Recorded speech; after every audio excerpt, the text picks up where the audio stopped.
All right, so when I got this bike, the FC, I actually got a problem with the rear tire where the owner told me that they were losing kind of, air every couple days. So after cleaning and inspecting the tire, I realized there are two places where it's kind of small. I'm gonna see if I can show it to you. That's one where I make a small marking where I'm not able to actually get pliers or anything in there, just to pull whatever shiny part of metal it's in there. And then there's a second spot. Let me see if I can rotate it enough where you can see it. It's coming. All right, cool. So I made another marking here when I can clearly see something shiny inside, where I'm going to try to pull it, but I think I'm still gonna have to DB the tire just so I can get access from the inside, and then maybe put air to the tire to see if I can confirm those two places where I can see bubbles kind of coming out, and based on that, just put it back and hopefully it works, but we can confirm that it's not getting deflated. And I'm going to be putting a plug for now, and I'll be reporting back to you. This is something that I've done in the past, and I've done thousands and thousands of miles with plugs with no issues. So let's just get to it.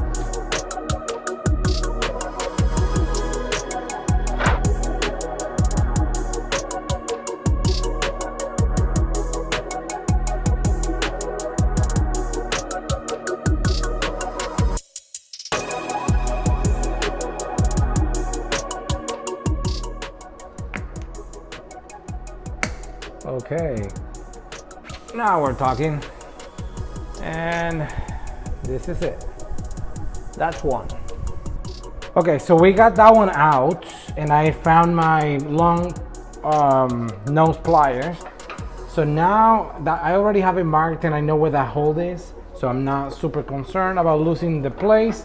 Now we're just gonna be looking for the second one. If I can fix the other one by pulling it without having to pull the tire, then we just put the plugs and we're good. This one is tricky because maybe I'm saying that it might be the same type of deal, but there's something metal here. I can feel the metal. So this one might be the one I need to pull the tire for, because I can feel the metal. I'm not sure if there's a head that I can, I'm gonna do the same thing I was doing on the other one. Oh, actually, that might work. Anymore? So I think I just ended up pushing it, which means that we're just gonna have to remove the tire. It's been a while since I used this, so I can still see the tire. It's elevated in here. Rotate the tire a bit. Might need to break the bead all the way around. There you go. I think it's, yep.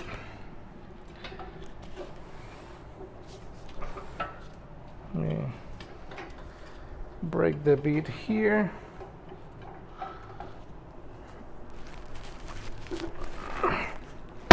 There you go. Is to break the bead on the other side as well.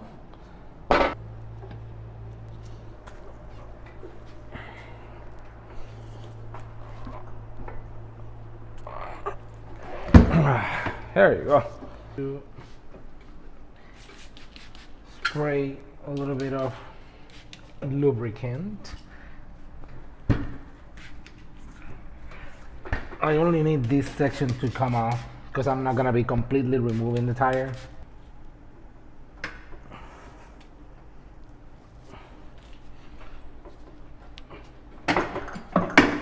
Okay. Something you're gonna notice is that my machine is not clamped to the floor, which you're probably gonna see a lot of the machines, are attached to the floor. Mine is not, just because I haven't been able to get a good idea on where my post tension springs are on my garage, so I haven't been able to do that. because I wanted to at least get 4 bolts coming from the bottom and then get them in a place where I can bring the machine in and out whenever I need it. Now it's doing it, but of course it's a little bit limited when you don't have the machine, you know, anchored to the floor. Okay, and this is the issue. But okay, now I'm just gonna use my hands and see, try to feel for the piece of metal that we extracted from the bottom. I can get it all the way, it's just not necessary. I'm just looking. Oh, I think I just found it. Here we go. Okay. All right. So the piece. This is what was in the other one. Now with the piece out, I'm not taking another look. I'm just gonna feel, since I'm already here, I'm gonna feel wheel.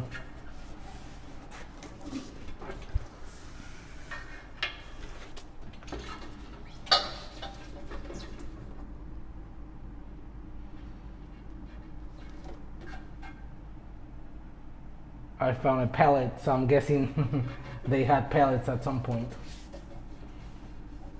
That's fun. And the idea is just to get the tire in a place like so. Okay. Now we're going to be using this. Now, what I want to do is just to use this as a starting point. I'm doing this by memory. I haven't used this machine in a while, so if I'm not mistaken, I'm just gonna be working the tire at the same time I'm going to be trying to get it in. And then you see this, and I might need to start moving it.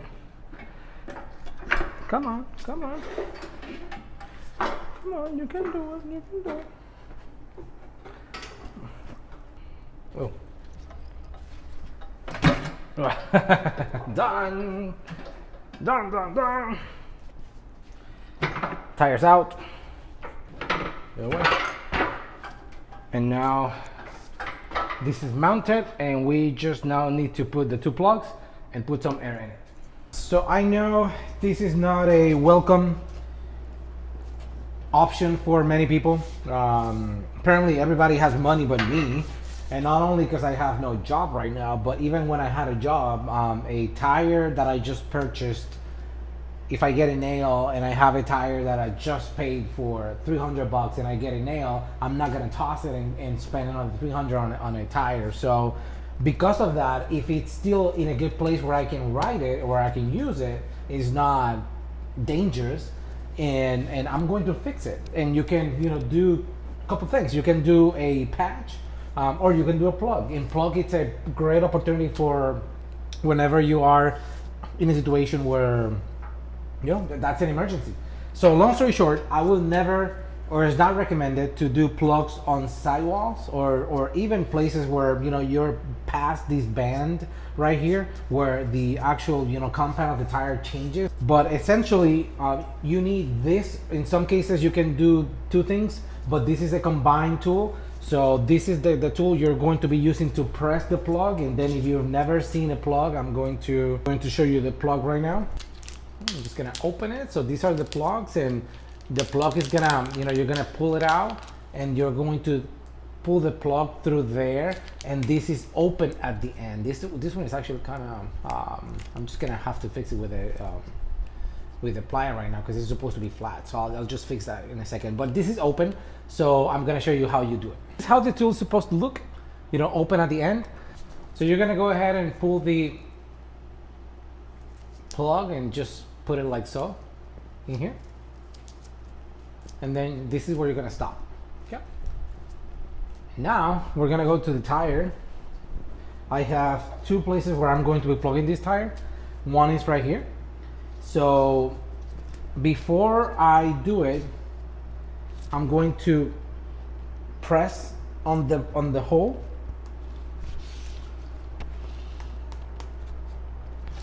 And now, completely inside, I'm just gonna pull it. I'm gonna repeat the process again. I have the plug. You can use contact cement if you want to, so it just keeps it in place. I've done it successfully without it, but it's recommended. So I'm now gonna be pushing, same hole, with the plug inside of it. And I'm just gonna continue pulling, or pushing, sorry. And I'm just twisting. Now it's in, and I can still see a little bit. I'm gonna stop just so you can see that there's two legs right here. I'm still out, but there's 50% of the plug inside. So slowly I'm going to start pulling.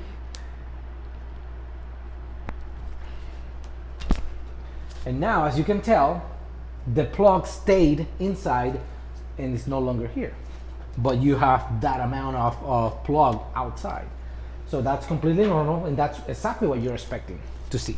Not the right tool for the job, but I just can't find my razor.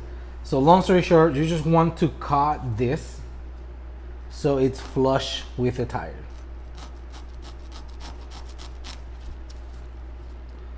Now I did such a bad job.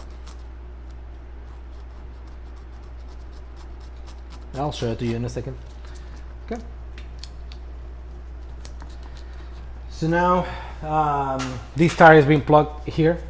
The material, it's very rubbery, so it's gonna continue. You might have a bump, but it's not gonna last long because it's just gonna start to wear out super quickly, and it's just gonna become part of the tire, and it's just gonna level with the tire. I was not able to find the second hole because the marks that I had made were erased when I was did it with the tire, putting some of the lubrication and whatnot. So I'm just gonna put air on the tire. I'm just gonna get the beads to set, and we're just gonna wait and see, kind of use water, just soapy water, just to see where the air is coming from. And once I find it, I'll plug it and we should be good to go.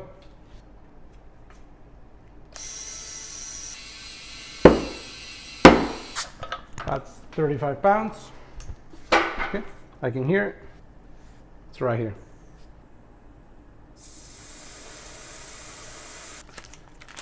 Take another plug. The plug through the tool.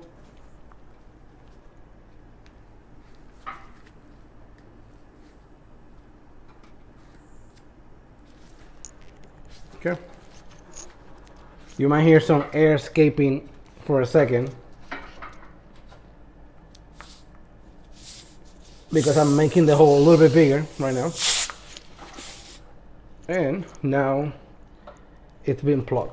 So on purpose, I'm just gonna leave it like that. I'm just gonna pull it kind of to the side, but all right. Now I'm just gonna cut it just as we did yesterday with the improper tool.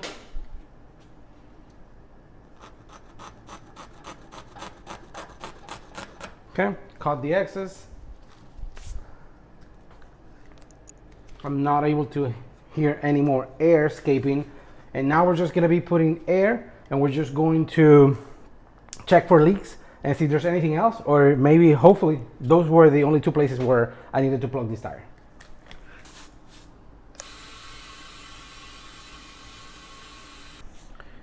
All right, I like to close this video by saying something. If you have the money to justify a tire replacement, do it. If that makes you feel better, do it. If you don't like to repair a tire, and that's gonna cost you some like uncertainty when you're riding and feeling like, oh my God, this tire is gonna blow up and blah, blah, blah, whatever.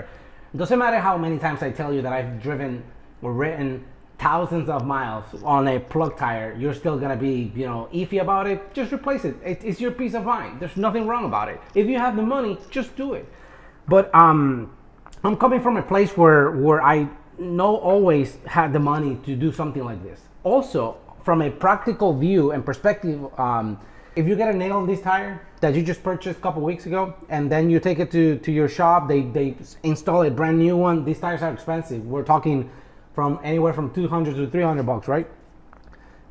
You can be leaving your bike shop and picking up another nail. So what then? So you're gonna be replacing another tire if the place where the nail was picked up or picked up on the tire is actually a place that you can fix it. I'll say think about it, because chances are that's gonna happen. I've written tires for 10,000 miles with no issues, and I've written tires with plugs for 10,000 miles with no issues. So it'll depend on what you're doing and how it makes you feel. If that doesn't make you feel good, then just replace it.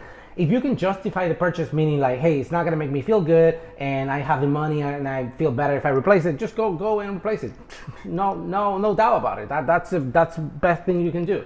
In my case, it's easy to justify the fix at home because I have the machine. So if you don't have spoons at home that are proven to be a little bit difficult than the machine, you can still do it. You can still replace your tire and do it at home and save some money. In this case, getting my money's back every time I make a change at home, because I'm not having to go to the shop to replace them. In some cases, and this is very specific to me doing it at home, it's good to have a place to do it at home, because what I noticed after COVID is I called Cycle Gear on a Thursday, Friday, and they told me, yeah, you need to bring your motorcycle if you don't have mechanical skills, or if you have mechanical skills and you have the equipment to at least remove the wheels. They asked me to leave the bike at home. To leave it at the Cycle Gear, and it was gonna take 3 to 4 days, maybe, just to get a tire. They were not even able to tell me that when the tire was gonna be ready by. Where before, that was something that you will drop a bike in the morning, and then in the afternoon you're already picking up your bike. So that's not the case anymore, at least for me in Arizona. So anyhow, I feel good about this. I feel good because I have the machine at home. There's still stuff that I need to learn and whatnot, but this is something that I can prove to you that you can do it. It's not impossible. So anyhow, I hope that you learned something. I hope that it was entertaining. I'm not a mechanic, and you guys can probably leave comments saying, yeah, you're a horrible mechanic. That's fine with me. That's okay. I hope that I'm motivating you to do stuff at home. I'm nothing against mechanics. You have to eat as well. I'm just concerned about mechanics that are not honest, and they're just kind of ripping you off because you have no idea how easy some of the things are. But if you can start putting together a tools and you have the desire to learn, then this is a great opportunity to do it. All right, cool. So anyhow, thank you a lot for watching. Let me know if there's anything else you'd like to see or do, like me to do, and if there's anything else that you'd like to see, just let me know. I'll be more than happy to kind of keep working on this bike. I have like maybe 6 more videos on this bike before it's roadworthy on my case. From my perspective. So yeah, a lot to come. Thank you for watching, and thank you for sharing this video if you find it useful and valuable. Bye. So I'm going to install the wheel on the next video, I think, because I was thinking that maybe this bike needs a little bit more